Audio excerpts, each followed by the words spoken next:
You ever heard the saying, one message can change your entire life?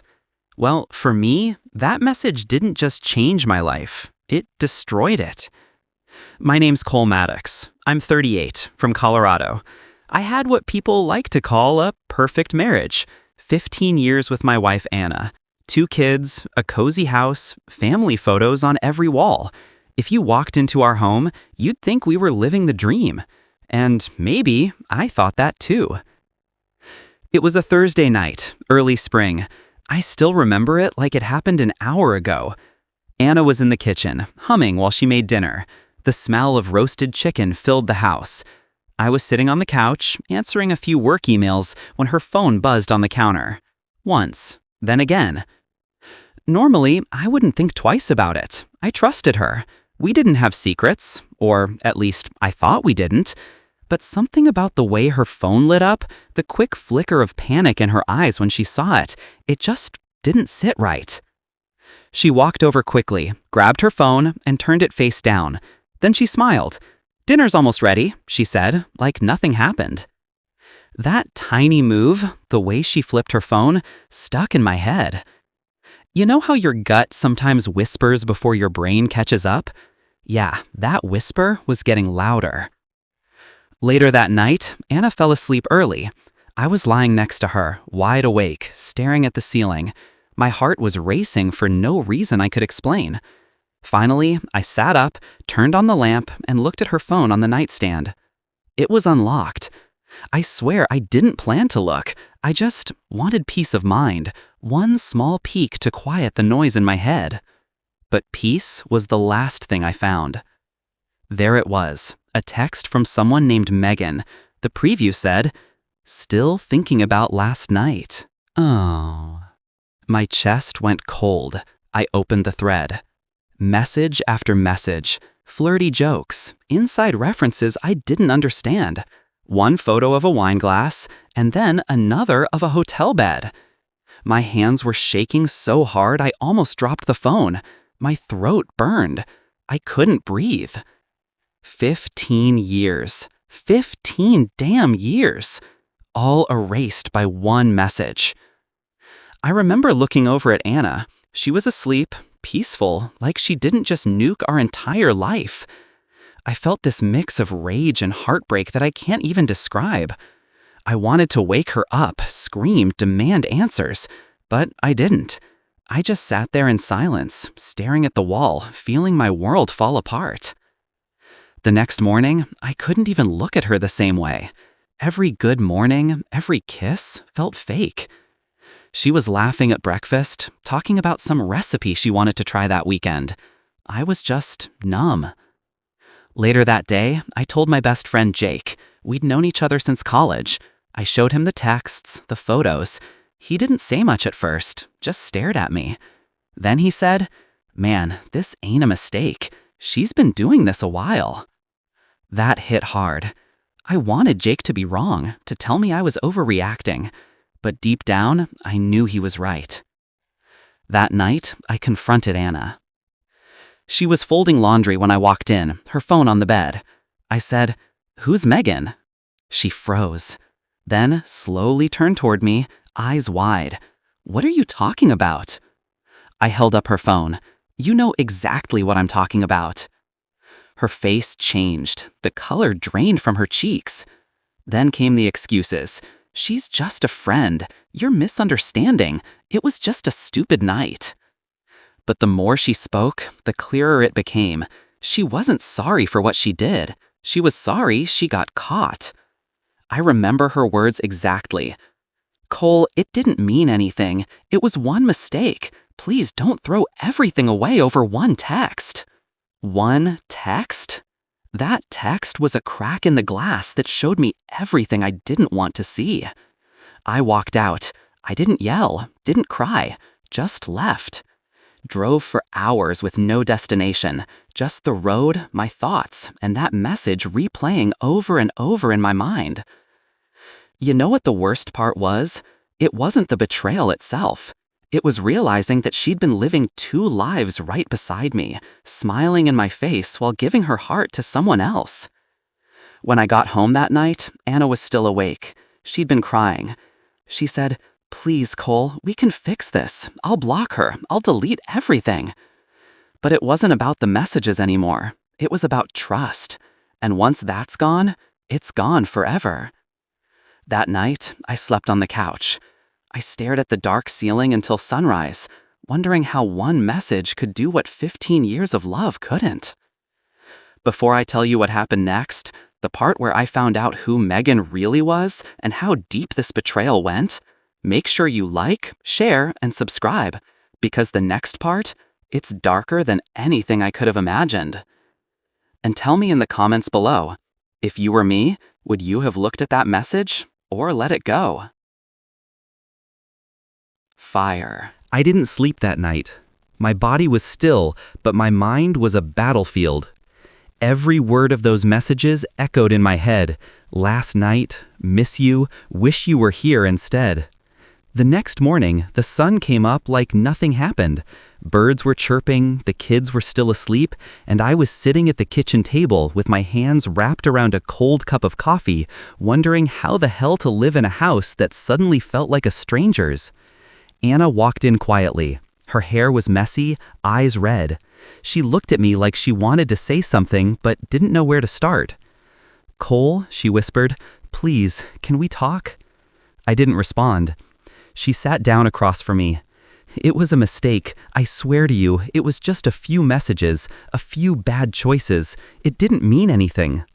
I finally looked up. "So that hotel picture, that didn't mean anything either?" Her lips trembled. "It was one night." That was the moment I stopped believing her completely. Because if you love someone, you don't accidentally end up in someone else's bed. She tried to touch my hand, but I pulled back. "Don't," I said quietly. "Please, don't touch me." For a few seconds, we just sat there, the silence heavier than any shouting match could have been. Then she started crying, whispering things like, "We can fix this. I love you. I'll never talk to her again." But the thing about lies is, once you've heard one, everything that follows sounds fake. I stood up, grabbed my jacket, and said, "I need air." I didn't tell her where I was going, and honestly, I didn't know myself. I drove around town until I found myself parked outside Jake's place. He opened the door in his pajamas, saw my face, and didn't ask a single question, just poured me a drink and said, "Start talking." So I did. I told him everything, the messages, the photo, her reaction. He listened, nodded, then said, "You're not gonna like what I'm about to say, but you need to hear it. Find out who this Megan really is. People lie, but digital footprints don't." I frowned. "What do you mean?" "Look, man," Jake said, leaning forward, "if she cheated once, chances are it's not new. Find out who Megan is, not just the name, the person." That night, I sat in my car outside the gym where Anna said she was going to her book club. Yeah, book club at a gym. I watched her walk inside, phone in her hand, looking nervous. 15 minutes later, a dark SUV pulled up. A woman got out, blonde, tall, maybe mid-30s. She hugged Anna, quick but too close. They didn't go to any book club. They went to a hotel across the street. My heart sank. Megan wasn't some random guy. She was a woman. I sat there for a good 10 minutes, just staring at that hotel sign glowing in the dark, realizing that everything I thought I knew was even more complicated. Anna had been lying for months, maybe years. And the betrayal wasn't just physical, it was emotional. She'd built another world without me in it. When she came home that night, I didn't say a word. But inside, something inside me had shifted. The hurt started turning into anger. The next day, I started planning. Not some dramatic revenge, not shouting matches or throwing clothes out the window. No, I wanted her to feel what I felt. Quiet destruction. I started pretending everything was fine. I laughed at her jokes, made her coffee in the mornings, even watched TV with her. She relaxed again, thinking I'd forgiven her. Meanwhile, I was gathering everything, screenshots, messages, call logs. I found out that she and Megan had been messaging for nearly a year. They'd met at a conference, kept in touch, and it slowly turned into something more. When I realized that, I didn't feel love anymore. I felt empty, like something had been carved out of me. One night, I called Jake and told him what I found. He was quiet for a while, then said, "You got two options, man. You can burn everything down, or walk away and make her regret it in silence." I didn't answer right away. I just looked around the room, family photos, anniversary gifts, cards that said forever. Forever is a funny word. It sounds strong, until it isn't. That weekend, Anna told me she wanted to go to her friend's cabin for a few days to clear her head. I smiled and said, "You should. Take all the time you need." She looked relieved, kissed my cheek, said, "Thank you, Cole. I knew you'd understand." When she left, I waited an hour, then drove to the hotel where she'd stayed before. I asked the front desk if they had a reservation under her name. The clerk hesitated, then nodded. Room 214. It was real. She was there. I didn't confront her. Not yet. Instead, I booked another room 2 floors down. And for the first time since this nightmare started, I smiled. Not because I was happy, but because I finally had control again. Over the next few days, I gathered everything. Photos of her car outside the hotel, credit card records, messages. Each piece felt like another nail in the coffin of our marriage. By the time she got back home, acting calm and healed, I was ready. But revenge? It's a dangerous thing. It doesn't always look how you expect. Before I tell you what I did, how I ended it, and how one final move changed both our lives forever, make sure you like, share, and subscribe, because the last part isn't just about betrayal. It's about revenge, closure, and what it really means to let go. And tell me in the comments, if someone betrayed you like this, would you forgive them or make them feel what you felt?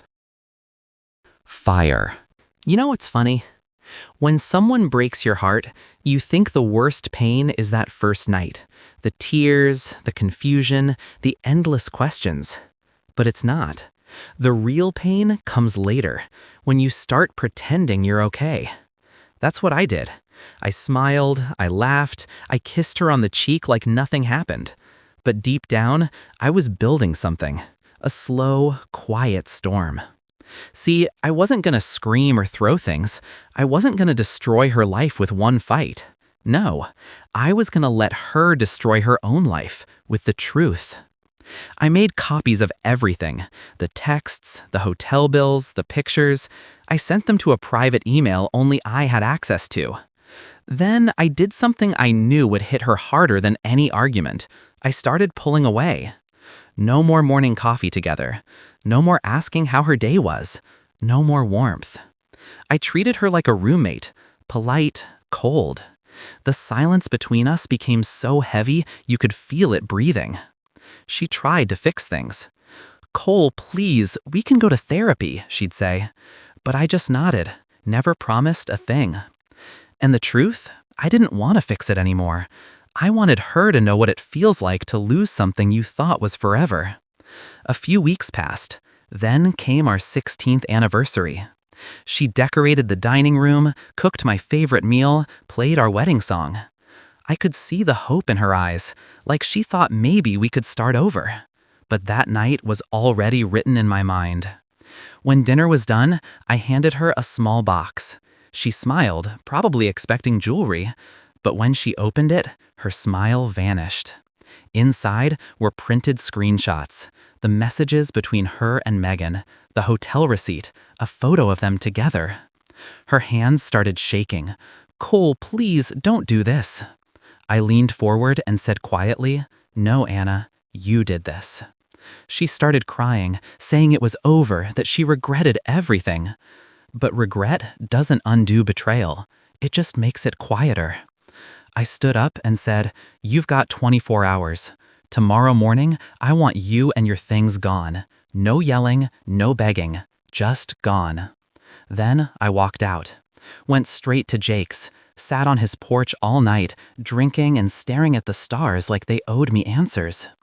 By sunrise, my phone buzzed. It was a message from Anna. Just one line. "I'm sorry, Cole. I don't deserve forgiveness, but I hope someday you'll remember the good years, not this." I didn't reply. When I got back home, her car was gone, Her clothes, too. Only thing left was her wedding ring sitting on the kitchen counter. And that's when I realized I wasn't angry anymore. I was empty. Like the part of me that used to feel had burned out. Weeks turned into months. I focused on work, gym, therapy. I rebuilt pieces of my life, one small routine at a time. But healing isn't linear. Some nights I still wake up thinking I hear her laugh. Some mornings I still reach for her side of the bed before remembering it's cold. One afternoon, out of nowhere, I got an email from Megan. It said, "I know you hate me. You probably should. But please believe me, she really did love you. She was just lost. We ended everything. She's not okay, Cole. She still talks about you." I stared at that email for a long time. Then I deleted it. Because I realized something. Forgiveness isn't for them. It's for you. And I wasn't ready to give it yet. A few months later, I sold the house. Too many memories in those walls. Laughter, fights, dreams, lies. I moved to a smaller place near the lake. Peaceful, quiet, no ghosts of the past walking the halls. One evening, while unpacking boxes, I found an old photo. Me and Anna on our honeymoon, laughing in the rain. For the first time in a long while, I smiled. Not because I missed her, but because I finally accepted that chapter was over. I've learned something through all this. Sometimes the closure you're looking for doesn't come from them. It comes the moment you stop needing answers. I stopped asking why. I stopped waiting for her to apologize the right way. I just let go. And that's my story. One text message, a few lines on a screen, destroyed 15 years of marriage. 15 years of love, trust, and shared dreams, gone in seconds. But it also taught me the most important lesson of my life. Never build your entire world around someone who can walk away with one secret. So if you're listening to this and you've been through something similar, I get it. It hurts like hell. But don't let that pain define you. Let it refine you. Because sometimes losing them is how you find you. And hey, if my story hit you somewhere deep, hit that like button, share it with someone who needs to hear it, and drop your thoughts in the comments. Would you have done what I did? Would you walk away quietly or make them feel every ounce of that pain? Let me know below. And remember, sometimes revenge isn't loud. It's silence. And silence can be the loudest ending of all.